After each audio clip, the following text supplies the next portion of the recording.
kita satu pesan yang begitu luar biasa yang wajib bagi kita tanamkan untuk jangan kita langgar. Ketika kita melanggar perkara tersebut, maka neraka yang akan menanti kita, maka kerusakan dunia yang akan kita terima. Bagaimana Allah Subhanahu wa taala mengatakan, a'udzubillahi minasyaitonir rajim, innal ladzina la yarjuna liqa'ana wa radu bil hayatid dunya wa tama'annu biha. Bagaimana Allah mengingatkan kepada kita, innal ladzina la yarjuna liqa'ana, sesungguhnya orang-orang yang tidak berharap bertemu dengan kami, kata Allah Subhanahu wa taala, yang tidak lagi memikirkan mana halal mana haram, mana baik mana buruk, mana dibolehkan oleh syariat, mana yang tidak dibolehkan. Apa ciri-ciri mereka? Allah sampaikan, waradu bil hayati dunya, mereka cuman rela untuk urusan dunia saja. Mereka hanya fokus nyari hidup dunia saja. Dia hanya mengisi perutnya, memenuhi hawa nafsunya. Sampai-sampai Allah ceritakan wa tama'annu biha, mereka bukan cuma sekedar ridha, tapi mereka merasa nyaman, mereka merasa tenang, mereka merasa cukup hanya dengan urusan dunia saja, saudara. Makanya Imam Al-Baghawi mengatakan, makna la yarjuna liqa'ana, maknahu, artinya la yarjuna thawabana wa la yakhafuna iqabana. Mereka nggak takut lagi dengan ancaman dosa dari kami. Dia tidak lagi berharap untuk mendapat pahala Allah. Dia tidak lagi fokus untuk mencari keselamatan akhiratnya. Dia hanya fokus untuk mencari dunianya. Tidak lagi takut dengan ancaman Allah Subhanahu wa ta'ala, sehingga yang dia takuti hanya urusan dunia saja, saudara.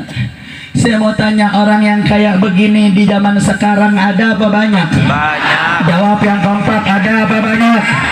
Ada apa banyak? Banyak, saudara. Banyak. Memang kenapa? Kenapa sih kok bisa mereka bisa mengharap pahala, padahal nikmat badan dia yang beri adalah Allah, jasad yang dia punya titipan dari Allah, ilmu yang dia punya itu pemberian Allah, tahta yang dia punya adalah titipan dari Allah Subhanahu wa ta'ala. Saya mau tanya, tubuh kita punya siapa? Allah. Jawab yang kompak, tubuh kita punya siapa? Ilmu kita punya siapa? Tahta kita punya siapa? Semua yang ada kita miliki, semua milik Allah. Betul? Betul? Semua milik Allah, saudara. Maka hanya orang-orang yang ingkar, hanya orang-orang yang tidak punya akan bertemu Allah, mereka-mereka yang nggak berharap pahala dari Allah, mereka-mereka yang tidak pernah punya rasa takut dengan ancaman dosa dari Allah Subhanahu wa ta'ala. Memang kenapa sih? Emang kenapa kok bisa mereka tidak takut lagi dengan dosa, mereka tidak takut lagi dengan neraka, mereka tidak lagi berharap pahala, tidak lagi mencita-citakan surga? Emangnya kenapa? Sebabnya, saudara, karena mereka menjauhkan diri daripada ayat-ayat Allah. Innal ladzina la yarjuna liqa'ana wa radu bil hayatid dunya wa tama'annu biha, bahwasanya mereka yang tidak berharap kepada Allah, yang hanya ridha dengan urusan dunia, dan mereka nyaman dengan zona tersebut. Kenapa mereka bisa merasakan macam itu? Itu sebabnya karena mereka menjauhi daripada tanda-tanda kami. Para ulama mengatakan yang dimaksud menjauhi tanda-tanda kami apa? Ibnu Abbas mengatakan, ay an-Nabi Muhammad sallallahu alaihi wasallam wal Quran. Orang yang jauh dari Nabi, orang yang jauh dari sejarah Rasulullah, jangan heran, jangan takjub kalau mereka tidak akan berharap pahala dari Allah. Mereka tidak takut dengan dosa-dosa Allah, karena mereka menjadikan Nabi sebagai idolanya, tidak ada rasa cinta dalam hatinya kepada Nabi Muhammad SAW, sehingga mereka akan cinta terhadap dunia. Makanya para habaib, para kiai, para ajengan, mereka senantiasa ngajak umat untuk hadir peringatan Maulid. Biar apa?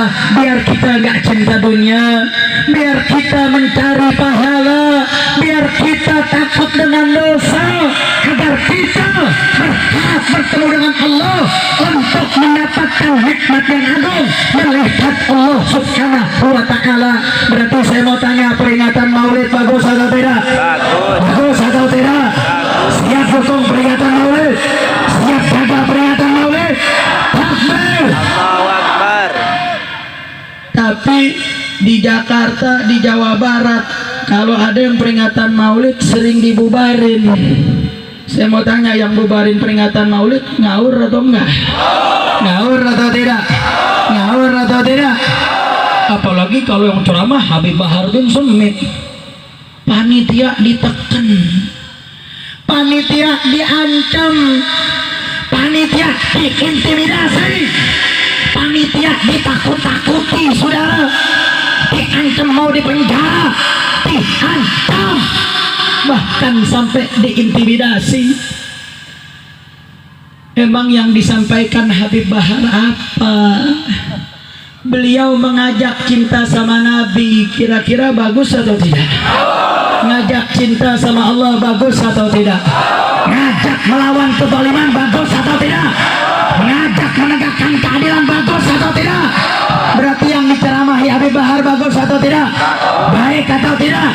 Saya mau tanya, kalau ada yang bubarin ceramah Habib Bahar, kira-kira ngawur atau tidak? Ngawur atau tidak? Ngawur, saudara. Tapi kita jadi ngerti, jadi paham. Emang kenapa? Karena orang itu akan menjadi musuh terhadap yang dia tidak ketahui, saudara. Orang kalau tahu ajaran Nabi Muhammad pasti bakal cinta, betul? Orang kalau tahu sejarah Nabi Muhammad pasti bakal sayang, betul? Tak kenal maka tak sayang. Makanya kalau belajar sejarah, bacalah sejarah Nabi Muhammad, betul?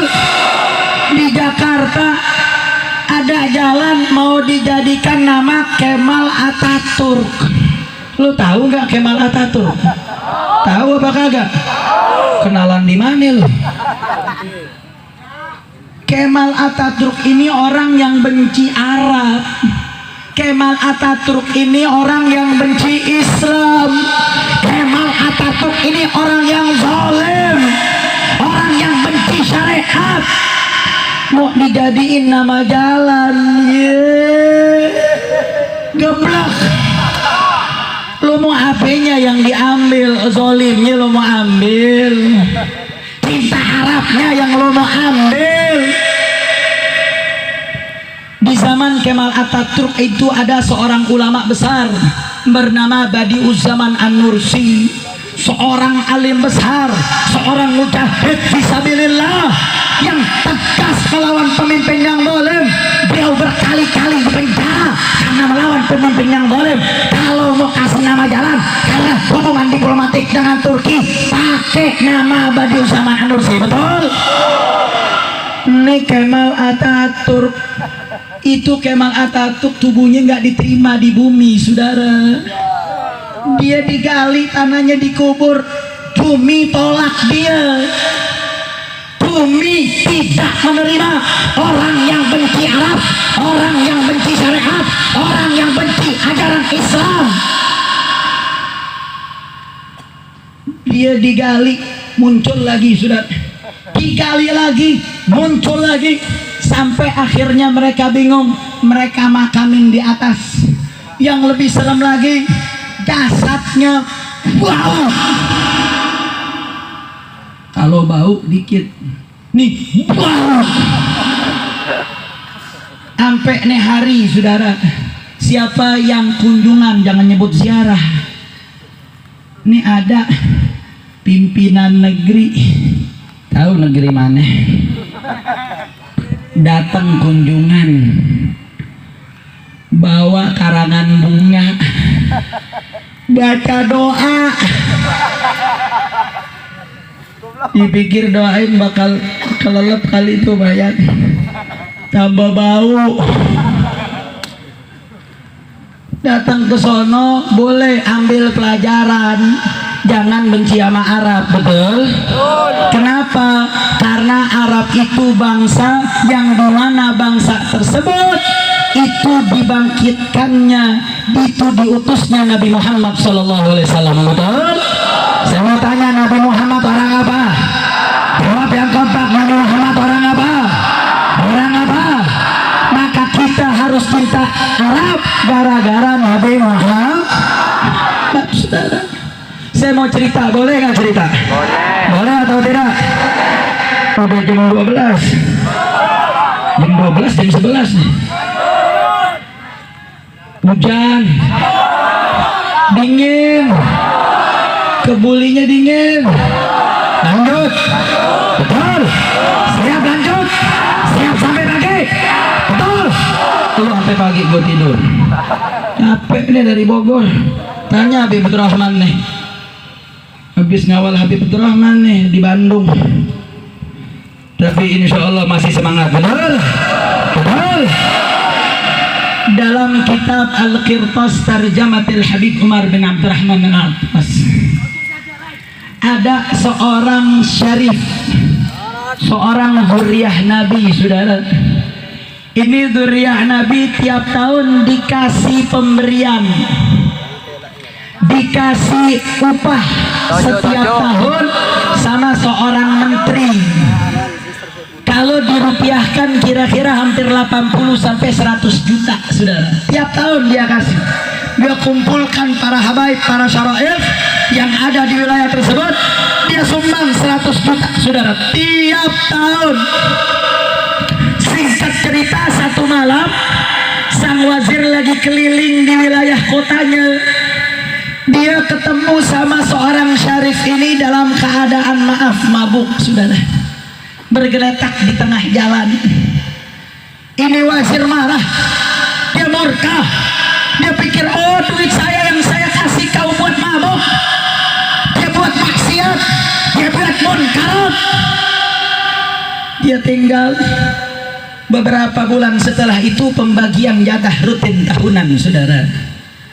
Ketika pemberian tersebut datang, ini syarif minta jatah rutin tahunannya. Ketika saat dia datang sama sang wazir, dia hardik, pergi kau jadikan uangku untuk maksiat, kau tidak layak untuk dapat uang dari diriku, saudara. Dia usir dengan cara yang tidak sopan. Dia hardik dzurriyyah Nabi, saudara. Dia usir. Singkat cerita, ketika malam hari sang wazir bermimpi terjadi huru hara seperti yaumul qiyamah. Semua orang panik, semua orang bingung. Terdapat satu rumah yang orang berbondong-bondong masuk, semua berusaha masuk. Ternyata di rumah tersebut di hadapannya terdapat baginda Nabi besar Muhammad. Nabi Muhammad yang jaga pintunya, yang Nabi tahu, yang sering sholawat. Nabi izinkan masuk, saudara, untuk mendapatkan keamanan. Sang wazir berusaha masuk, ditahan oleh Nabi Muhammad, saudara.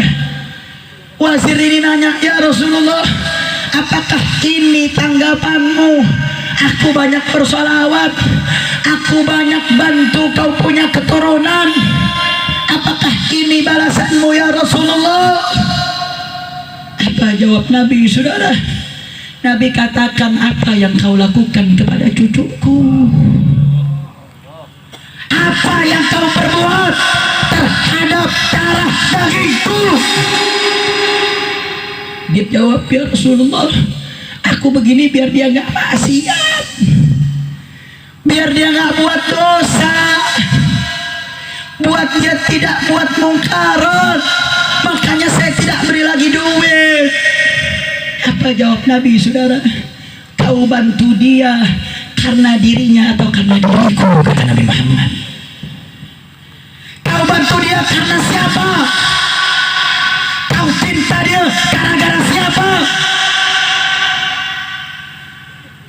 sang wazir, saudara. Dia sedih, bangun dari tidurnya, dia cari itu Syarif, dia minta maaf. Sang Syarif nggak bisa begitu saja, saudara. Dia minta, bagaimana, kenapa kau bisa begini, berubah 180 derajat? Apa jawab sang Syarif?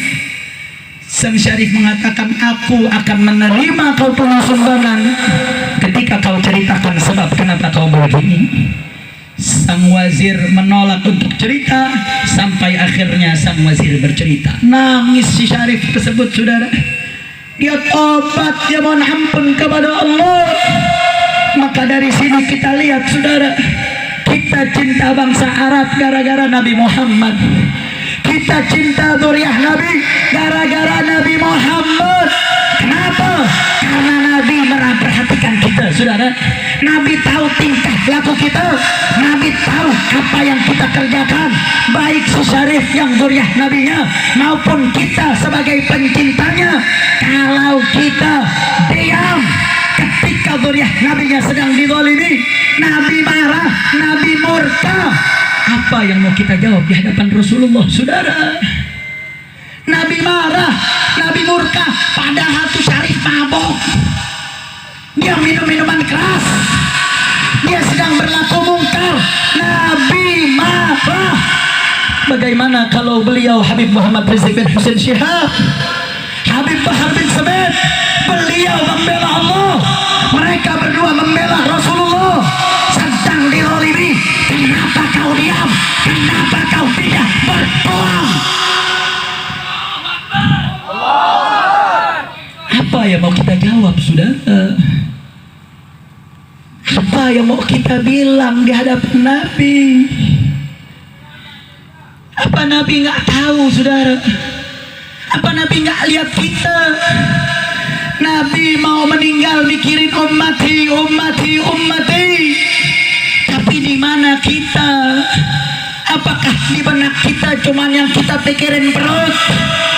Apa yang kita pikirin cuman urusan pribadi kita, urusan keluarga kita? Tanyakan, saudara, tanyakan dengan diri kita, kenapa kita macam ini?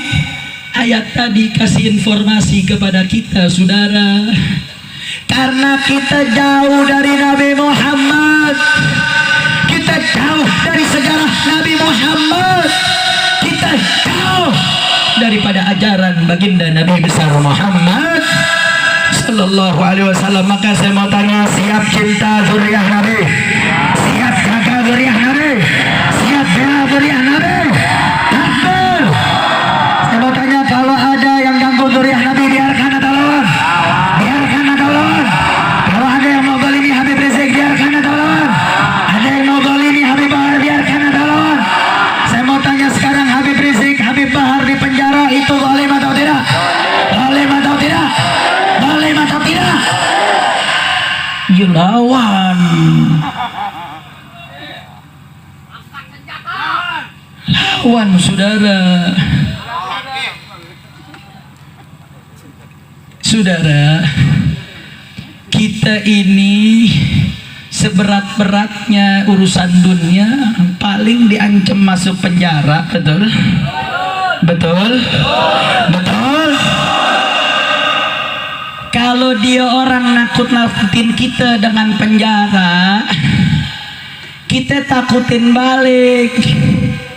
Takutin balik dia dengan neraka. Saya mau tanya, penjara apa neraka? Beratan penjara apa neraka? Neraka. Penjara apa neraka? Penjara apa neraka? Emang pernah masuk neraka loh? Ngaji, Bib, ngaji. Betul? Kelas ekonomi neraka pakai sandal ubun-ubun mendidih. Itu kelas ekonomi. Bagaimana yang VVIP? VVIP itu kelasnya munafikin, saudara. Fitarkil asfali minan nar. Di paling dasarnya api neraka itu kelasnya buat munafikin. Hati-hati, saudara. Kita ngomong cinta sama Habib, cinta. Siap bala Habib, siap. Habibnya ditangkap lu ngumpat. Betul apa betul? Betul apa betul? Pakai doa lagi, alhamdulillah untuk Habib doang yang ditangkap. Saya mau tanya, itu munafik apa enggak tuh? Munafik apa enggak tuh? Munafik atau tidak? Hati-hati saudara, bahkan yang lebih seremnya ini Imam Haddad nih, Imam Haddad. Saya mau tanya, Imam Haddad salaf apa bukan? Imam Haddad salaf atau bukan? Ya khair salaf. Imam Haddad dalam kitab Risalatul Muawanah dalam bab al-mudahanah beliau mengatakan iyyaka bil mudahana, hei kau hati-hati dengan mudahana, fa innaha minal jara'im, karena mudahana itu adalah dari kriminal-kriminal. Emang apa ya Imamul Haddad makna mudahana? Emang apa arti mudahana? Imam Haddad mengatakan as-sukutu al-hamilu ala fawati malin wa jahin wa naf'in. Orang yang dikatakan mudahana, mudahana itu artinya menjilat. Yang namanya mudahana, yang namanya menjilat adalah diamnya sikap seseorang yang dibawa didorong gara-gara takut kehilangan harta, kehilangan tahta, kehilangan manfaat, maka mereka disebut penjilat. Saya mau tanya, zaman sekarang banyak penjilat apa enggak? Banyak. Banyak atau sedikit? Banyak atau sedikit? Enggak gue demo ntar gue ditangkap, ntar gue nggak bisa lagi buka majelis, ntar pondok gue ditutup, gue nggak bisa lagi manfaat. Ada nggak yang begitu? Ada apa banyak? Ada apa banyak? Saudara, Imam Haddad kelompokkan orang macam ini namanya penjilat. Saya mau tanya, Imam Haddad tegas atau tidak? Jawab yang kompak, tegas atau tidak? Berarti ajaran salaf tegas atau tidak? Tegas atau tidak? Berarti ajaran salaf diam terhadap kemungkaran atau berbicara? Diam atau bicara? Diam atau bicara? Bicara, saudara. Salaf enggak diam sama kemungkaran, enggak, saudara. Tidak. Bahkan yang lebih mengerikan setelah itu Imam Haddad mengatakan, orang yang kalau sudah menjilat maka dia dihukumi sebagai pelaku daripada kemungkaran yang dia diam tersebut, saudara. Kalau ada kemaksiatan dia diam, dia tidak mau menolaknya, tidak mau untuk menghindarkannya, tidak mau untuk membubarkannya, maka diamnya dia gara-gara takut hartanya hilang, tahtanya hilang, manfaatnya hilang, maka dia sebagai penjilat dan dia dihitung sebagai pelaku kemungkaran, saudara.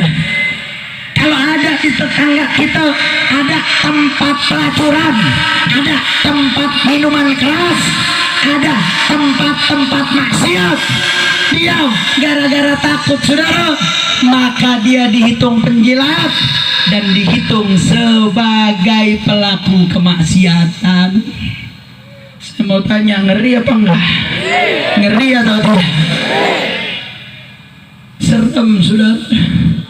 Apalagi kasusnya kasus Hamrah KM 50. Saya mau tanya, KM 50 itu adalah peristiwa pembunuhan yang sadis. Setiap syahid yang mati gugur, mereka setiap jenazahnya minimal terdapat 2 tembakan di dada mereka, saudara. Bahkan diduga kuat sebelum mereka ditembak, mereka disiksa. Mereka cuma jaga zuriat Nabi, saudara. Mereka cuma sedang melindungi keluarga imam besar. Mereka dibuntuti, mereka diikuti, sampai mereka ditembak. Setiap jenazah terdapat 2 tembakan. Kalau andai kata mereka diduga sebagai orang yang melakukan pelanggaran hukum, harusnya diberhentiin saja, ditangkap, dibawa kantor polisi, diperiksa. Betul? Betul? Bukannya diduga disiksa dulu, apalagi sampai ditembak. Saya mau tanya, ini pelanggaran atau bukan? Saya mau tanya, ini kejam atau tidak? Kejam atau tidak? Maka kalau kita diam, kita bisu, maka kata Imam Haddad, kita penjilat, kita terkena dosa pembunuhan, saudara. Makanya Habib Bahar bicara, makanya Habib Rizik bicara. Saya mau tanya, berarti yang dilakukan Habib Rizik bagus atau tidak? Saya mau tanya, dukung Habib Rizik? Dukung atau tidak? Yang dilakukan Habib Bahar menceritakan kejahatan HAM KM50. Saya mau tanya, bagus atau tidak? Bagus atau tidak? Dukung atau tidak? Dukung atau tidak? Beliau bukannya didukung, malah diduga kuat penangkapan kemarin. Itu disebabkan karena vokalnya beliau terhadap peristiwa KM50. Ini saudara bahayanya kalau kezoliman demi kezoliman dibiarkan. Kalau kezoliman demi kezoliman dibiarkan, makanya orang yang menjalankan syariat bisa dianggap berbuat kejahatan. Habibana Rizik Syihab, beliau saat ini masih dipenjara karena kasus RS Umi. Kenapa beliau dipenjara karena kasus RS Umi? Karena saat beliau di rumah sakit, saat beliau di RS Umi dirawat, banyak kerabat, sahabat, keluarga dekat nanya, dapat informasi kalau beliau sakit. Banyak yang nanya, bahkan ada berita beredar kalau beliau sekarat. Bahkan ada berita mengatakan beliau sudah wafat. Semua nanya, saudara, bagaimana keadaan Habib Rizik? Begitu juga nanya kepada Habib Hanif, bagaimana keadaan Habib Rizik? Kemudian beliau membuat video. Kok pakai video? Karena kalau jawab satu-satu repot, jawab satu persatu banyak. Beliau menceritakan keadaan yang beliau rasakan. Beliau katakan, saya baik-baik saja. Ketika beliau ditanya dalam keadaan sakit, beliau jawab baik-baik saja. Kenapa beliau jawab baik-baik saja? Karena menjawab jawaban yang optimis ketika seorang sedang sakit itu adalah akhlak Islami. Itu akhlak Islami. Kenapa, saudara? Dulu Sayyidina Ali bin Abi Thalib, ketika beliau setelah jenguk Rasulullah, saat itu Rasulullah dalam keadaan sakit menjelang kematian. Ketika keluar dari rumah, para sahabat nanya, bagaimana ya Ali? Bagaimana keadaan Rasulullah? Apa jawab Sayyidina Ali? Alhamdulillah asbaha bari'ah. Alhamdulillah, Sayyidina Ali dalam keadaan, Rasulullah dalam keadaan baik-baik aja, kata Sayyidina Ali. Salah satu sahabat pegang tangan Ali, Sayyidina Abbas. Ya Ali, aneh tahu keturunan Bani Hashim kalau mau meninggal kelihatan raut wajahnya. Nabi udah mau meninggal, kok kau bilang baik-baik saja? Sayyidina Ali ini babul ilmu Madinahnya Nabi Muhammad SAW. Dia orang yang pertama kali masuk Islam dari kalangan anak kecil, saudara. Dia tidak pernah menyembah berhala. Seorang pemuda yang pintar, yang cerdas, minal mujtahidin sahabat, termasuk daripada para mujtahid kalangan sahabat yang ilmunya mu'tamad. Sayyidina Ali bukan nggak tahu Nabi mau wafat, saudara. Tapi sikap Sayyidina Ali ini diambil oleh para alim ulama. Kalau orang sakit ditanya, jawabnya dalam jawaban yang optimis, itu satu, menunjukkan sifat sabarnya terhadap ujian Allah. Saya mau tanya, orang sabar terhadap ujian bagus atau tidak? Bagus atau tidak? Bagus, saudara. Dan jawaban baik-baik saja itu menunjukkan bahwasanya dia optimis terhadap rahmat Allah untuk mendapatkan kesembuhan. Berarti yakin untuk mendapatkan rahmat. Bagus atau tidak? Bagus atau tidak? Bagus, saudara. Makanya minal mustahabbat, bagian daripada yang dianjurkan, kalau orang sakit maka jawablah dengan jawaban yang optimis. Maka itu bagian daripada akhlak Islami. Bahkan nggak sampai di situ, saudara. Sayyidatuna Aisyah pun sama, Ummahatul Mukminin. Beliau ditanya ketika sakit oleh salah satu sahabat, beliau juga jawab, alhamdulillah madumtu taqait. Alhamdulillah aku baik-baik saja selama aku bertakwa. Padahal Sayyidatuna Aisyah sudah mau meninggal, saudara. Artinya apa? Yang dilakukan Habib Rizik Syihab adalah akhlak Islami. Kenapa? Beliau mengatakan saya baik-baik saja, itu akhlak Islami. Beliau tujukan untuk menenangkan kerabat, menenangkan saudara dekat, menenangkan seluruh yang ada di sekitar beliau. Saya mau tanya, sikap Habib Rizik benar atau salah? Jawab yang kompak, benar atau salah? Baik atau buruk? Baik atau buruk? Saya mau tanya, sikap Habib Rizik itu akhlak atau bukan? Akhlak atau bukan? Habib Hanif juga sama, banyak yang nanya lewat beliau, saudara. Beliau menyampaikan Habib baik-baik saja. Berarti saya mau tanya, sikap Habib Hanif itu akhlak atau bukan? Akhlak atau bukan? Baik atau buruk? Baik atau buruk? Ini akhlak Islami, saudara.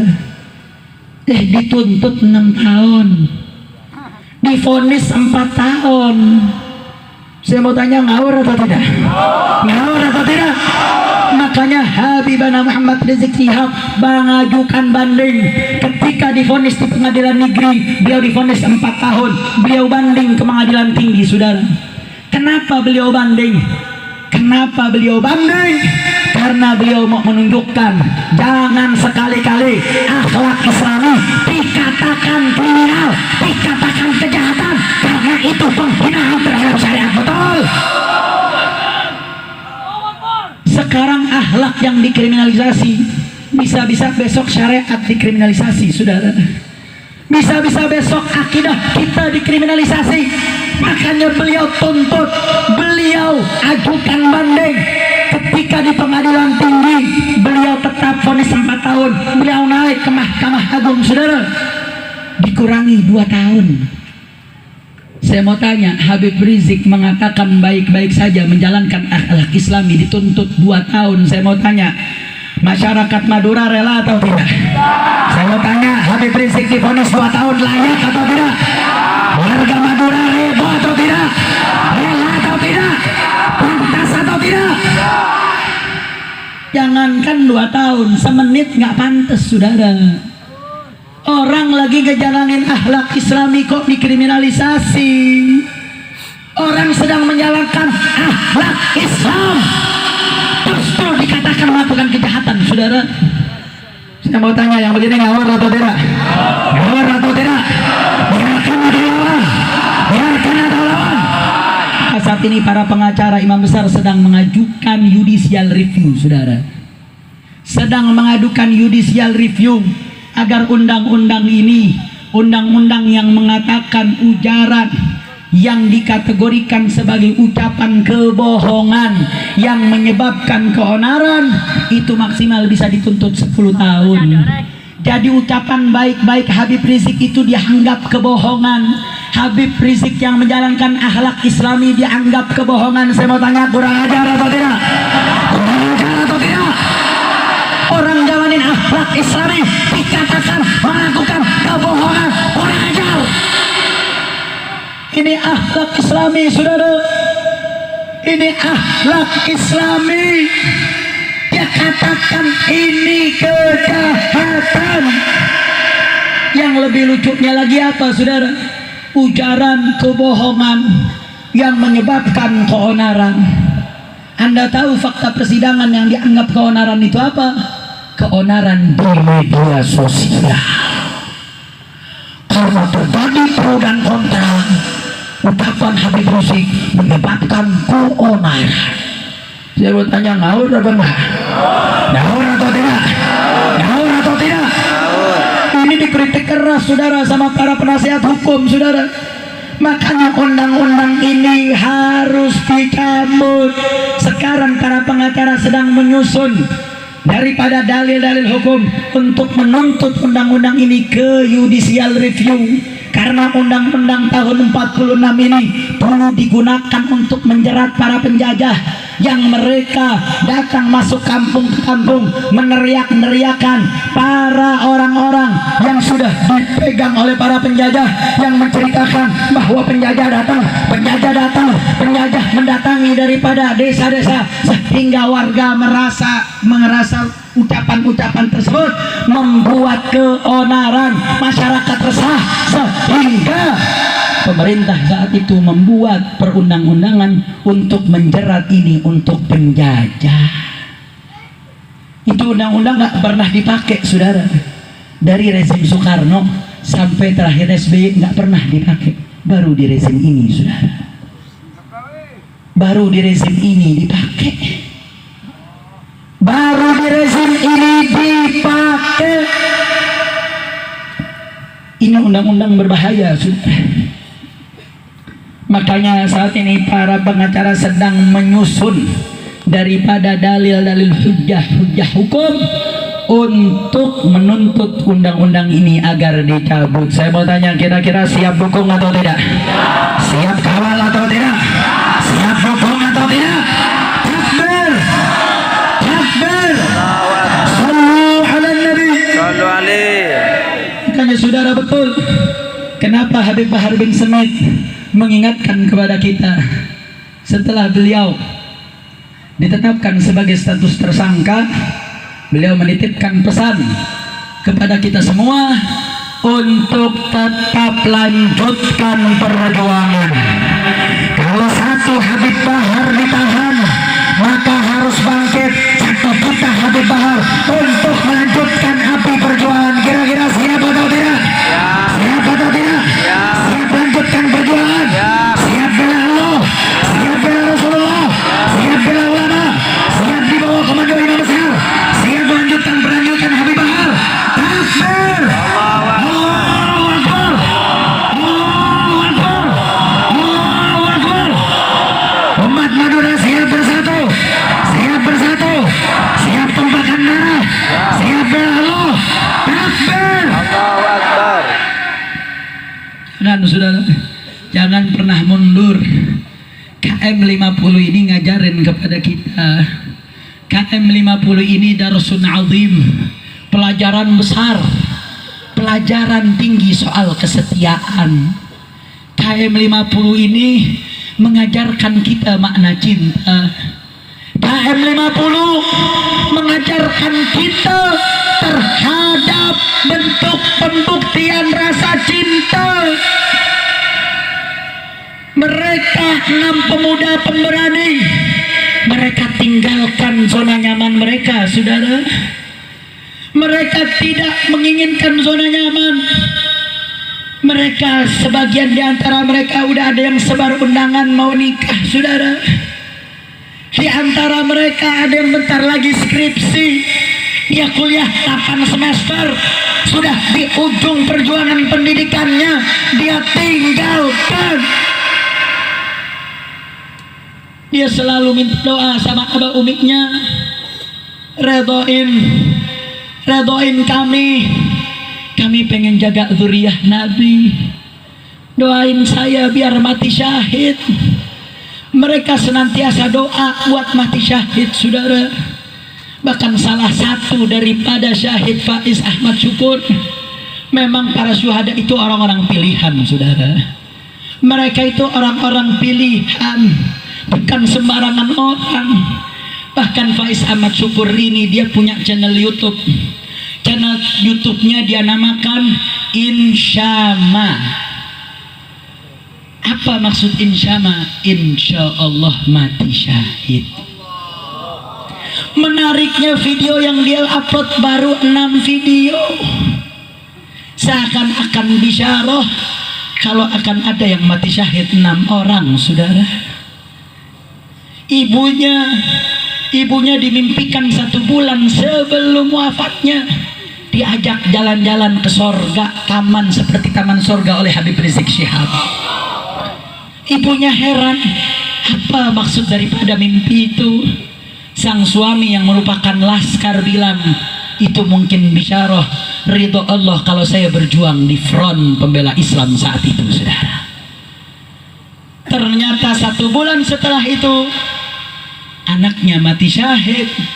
Bahkan saat sang syahid ini dibawa ke rumahnya, karena neneknya begitu cinta sama sang anak ini, Faiz ini, dia ingin melihat terakhir kalinya. Dibuka dari peti, saudara, 1 rumah wangi harum semerbak. Bahkan tantenya pegang tubuhnya, saudara, aroma wanginya nggak hilang, padahal udah dicuci tangannya, saudara. Berhari-hari mereka mati syahid. Perjuangan mereka, cinta mereka, kesetiaan mereka diganjar oleh Allah anugerah besar berupa mati syahid. Gak sampai di situ, saudara. Banyak di antara mereka dapat bisyarat wal isyarah. Banyak, saudara, sangat banyak mimpi-mimpi di antara mereka. Tidak salah satu bermimpi mereka disiapkan pelaminan-pelaminan. Di dalam sana mereka bersuka cita, bersukaria, saudara. Hari ini jadwal nikah ada nih, besok jadwal ente nih, besok lusa ente nih, besok ente nih. Dibuatkan pelaminannya, saudara. Mereka nikah dengan hurul ain. Ada ru'yah shadiqah.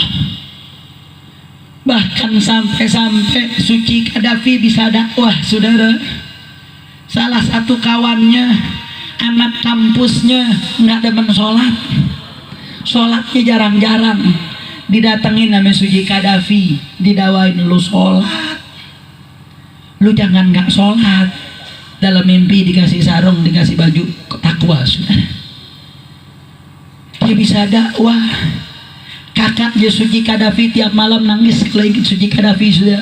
Suci Qaddafi datang kepada kakaknya, kakak jangan sedih, Qaddafi sudah senang, Qaddafi sudah tenang, Qaddafi sudah dapat apa yang Qaddafi inginkan. Qaddafi datang dalam keadaan wajah yang gemuk. Selama hidupnya Qaddafi gak pernah gemuk, saudara. Tapi dia dapat, dia berikan bisyarat. Mereka hidup, mereka gak mati. Walakin la tashkurun, akan tetapi kalian nggak tahu, saudara. Kalian nggak merasakannya. Saya punya istri, saudara. Kalau keluarga syuhada datang, dia sambut. Sangat sibuk, saudara. Selesai pulangnya keluarga syuhada malam-malam, syuhada yang keluarganya datang ngucapin terima kasih kakak sudah sambut keluarga kami. Dia tahu, saudara. Dia tahu, dia hidup, perjuangannya dapat anugerah Allah, dan ini menjadi jaminan bagi kita. Ketika kita telah gugur terhadap janji kita kepada Allah, kita telah membulatkan tekad kita untuk berjuang bela Allah, untuk membela Rasulullah, menjaga mulia Nabi, maka surga yang jadi jaminan kita, saudara. Umat Islam enak, hidupnya tinggal pilih 2, iskariman atau mujahida, hidup mulia atau mati syahid. Selesai, saudara. Kalau kau mau hidup mulia bagaimana? Pegang syariat, saudara. Allah wajibkan kita sholat, ya sholat dong. Allah wajibkan kita puasa dong. Allah katakan kita haram minum minuman keras, tinggalkan. Allah haramkan kita berzina, jauhkan perzinahan. Kariman, kalau mau hidup mulia saudara, jangan jadi penggila, jangan jadi munafik, jangan jadi musuh Allah. Kariman, hidup yang mulia. Atau pilihan kedua, mati syahid saudara. Mut syahidah. Emang apa sih kelebihannya mati syahid saudara? Diriwayatkan oleh Nabi Muhammad SAW bahwasanya orang yang mati syahid, awal darah yang muncul daripada ke atas muka bumi, sejak detik itu dosanya semua diampuni saudara. Di alam kubur tidak dapat siksa, tidak ditanya malaikat munkar nakir, bahkan dia dipakaikan mahkota, dipakaikan taj, yang mana mahkota tersebut terdapat permata-permata yang permatanya bernilai lebih mulia dari dunia beserta isinya saudara. Mereka disambut, mereka ditempatkan di surga yang khusus. Imam Haddad dalam kitab Nasoidiniyahnya mengatakan dia menjadi lentera-lentera, yang lentera tersebut bersambung kepada arsy-Nya Allah Subhanahu wa Ta'ala. Bahkan dia bisa untuk mensyafaatkan keluarganya, 70 kan lebih keluarganya diberikan syafaat langsung masuk surga saudara. Bahkan dalam riwayat, dalam hadis Nabi Muhammad SAW, para syuhada ketika dia dapat keistimewaan ini, mereka ditanya, apa yang kalian inginkan? Apa jawab para syuhada saudara? Mereka katakan, ya Rob, izinkan kami kembali ke dunia untuk kami berjihad dan mati syahid lagi. Allah. Nggak ada orang mati minta balik buat mati lagi kecuali syuhada saudara. Saking nikmatnya.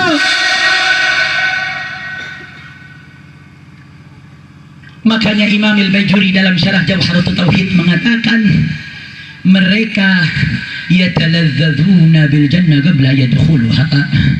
Mereka ngerasain lezatnya surga sebelum masuk surga saudara. Mereka di alam barzakh, mereka rasakan nikmat-nikmat surga. Makanya limada sumya syahidu syahida, karena ada dua sebab minimal saudara. Yang pertama, li'annallaha wal malaikatahu yakunu syahidan fil hisab, karena Allah dan Rasul dan malaikatnya menjadi saksi dia untuk dia dimasukkan surga. Saya mau tanya, kalau Allah dan malaikat menjadi saksi para syuhada, kira-kira masuknya surga apa neraka? Surga apa neraka? Makanya karena Allah dan malaikat yang menjadi saksi, nggak ada saksi yang lebih baik daripada Allah dan malaikat saudara. Makanya Allah yang menjadi saksi, sehingga orang yang mati syahid dinamakan syahid. Yang kedua, kenapa mereka dikatakan syahid? Li'annahum yusyahidunal jannah. Karena ketika ruh dia dicabut dari jasadnya saudara, dia lihat sorga, dia melihat nikmat sorga. Makanya banyak diantara mereka wafat dalam keadaan tersenyum, karena mereka lihat sorga, sehingga mereka nggak merasakan sakitnya dicabut daripada nyawanya saudara. Yang mana Nabi riwayatkan orang yang dicabut ruhnya akan merasakan sakit seperti orang yang dikuliti dalam keadaan hidup. Kok bisa orang yang dalam keadaan syahid nggak merasakan sakit saudara? Bagaimana Allah mengisahkan para wanita-wanita yang ada di istananya Nabi Allah Yusuf alaihissalam, yang saat itu ketika Nabi Yusuf dengan ketampanannya diperjalankan oleh Siti Zulaikha untuk wanita-wanita melihat Nabi Yusuf alaihissalam, mereka saking terpananya dengan tantangan daripada Nabi Yusuf, mereka nggak sadar tangan mereka terpotong-potong sudah. Padahal perempuan yang paling biasanya sangat merasakan rasa sakit, tapi pada saat itu mereka lupa rasa sakit karena melihat wajah Nabi Allah Yusuf sudah. Ini para syuhada, mereka lihat sorga, mereka sedang terpana dengan kenikmatan sorga, sehingga mereka ngerasain rasa sakitnya daripada dicabut ruh mereka saudara. Berarti saya mau tanya, mati syahid enak atau tidak? Enak atau tidak? Mau mati syahid? Mau atau tidak? Siap mati syahid? Siap tumpahkan darah untuk bela Allah? Siap atau tidak? Siap atau tidak? Siap mati syahid buat Nabi? Takbir! Takbir! Sallu ala Nabi. Nikmat saudara, nikmat. Makanya kami di Pondok Pesantren Markas Syariah mewajibkan santri kami setiap Jumat pagi untuk ziarah, agar mereka tahu syahadah ghayatuna. Syahid itu tujuan kita. Kita mau ngandelin apa sih? Mau ngandelin sholat. Sholat kita syarat rukun ya mungkin bisa kita penuhi saudara, tapi apakah makbulah indallah? Apakah bisa diterima oleh Allah? Kita mau ngandelin apa saudara? Mau ngandelin puasa kita. Puasa kita lebih banyak balas dendamnya saudara, daripada betul-betul berpuasa sebagaimana disifatkan Imam Ghazali dalam kitab Ihya-nya saudara. Apa yang Nabi mengatakan ditanya oleh seseorang datang kepada Nabi Muhammad sallallahu alaihi wasallam, mata sa'ah ya Rasulullah, kapan hari kiamat ya Rasulullah? Nabi jawab, mada adattalaha, apa yang sudah kau siapkan kau tanya-tanya hari kiamat? Apa jawab Nabi? Apa jawab sang penanya tersebut? Sang pertanya mengatakan, aku tidak punya apa-apa ya Rasulullah, tapi yang aku punya, aku cinta Allah dan aku cinta kamu. Apa jawab Nabi saudara? Anta ma'aman ahbabta, kau bersama dengan siapa yang kau cinta. Yang menarik, Sayyidina Anas ibn Malik memberikan catatan menarik dalam hadis tersebut saudara. Kata Sayyidina Anas bin Malik, demi Allah tidaklah ada perkara yang paling aku merasakan bahagia di atas muka bumi ini kecuali aku mendengar jawaban Nabi terhadap pertanyaan tersebut. Anta ma'aman ahbabta, kau bersama dengan orang yang kau cinta.